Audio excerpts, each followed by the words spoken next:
বহুত ধুনীয়া ৰঙৰ কাপোৰ এযোৰ বনালোঁ আৰু কাপোৰযোৰ বনালে কাপোৰযোৰ দিওঁতে লগতে মই পাৰিলে এটা গহনাও প্ৰস্তুত কৰি দিওঁ গহনা এটাও দিলোঁ আৰু তেতিয়া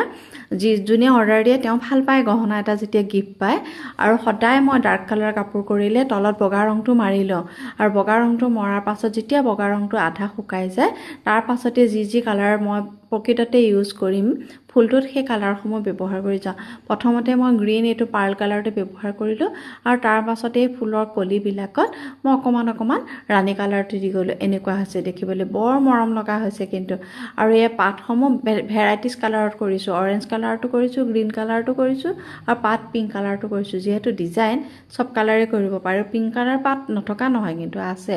আৰু তাৰ পাছতে ছেটিং কৰি হোৱাৰ পাছতে মই তাতে হীৰাবিলাক দিলোঁ আৰু এতিয়া লাষ্ট এয়া কাপোৰযোৰৰ মানে ফাইনেল লুকটো আপোনালোকক দেখুৱাইছোঁ খুব ধুনীয়া লাগিছে যথেষ্ট মৰম লগা কাপোৰ আৰু কাপোৰযোৰৰ ডিজাইনটো অকমান বেলেগ চেষ্টৰ ফালে এফালে মানে এটা ডাঙৰ ফুল দিছোঁ আৰু এফালে এপাহ লতা দিছোঁ মানে দুইফালে যাতে ধুনীয়াকৈ পিন্ধিব পাৰে দুটা ডিজাইনত পিন্ধিব পাৰে বহুতেই ধুনীয়া আৰু বহুত মৰম লগা এই কাপোৰযোৰ কেনেকুৱা পাইছে কমেণ্ট এটা কৰি জনাবলৈ নাপাহৰিব লাইক কৰিব আৰু শ্বেয়াৰ কৰি দিব আৰু এনে ধৰণৰ আপোনালোকে যদি আৰু কাপোৰ চাব বিচাৰে তেনেহলে মোক কমেন্ট কৰিব আৰু ইয়াৰ কাপোৰযোৰ কৰি থকাৰ যদি আপোনালোকে ভিডিঅ'বোৰ চাব বিচাৰে তেতিয়াহলে মোৰ এই চেনেলতে লাইভ সেশন আছে আৰু তাতেই কাপোৰযোৰৰ ভিডিঅ'সমূহ দিয়া আছে আপোনালোকে নিশ্চয় চাব পাৰিব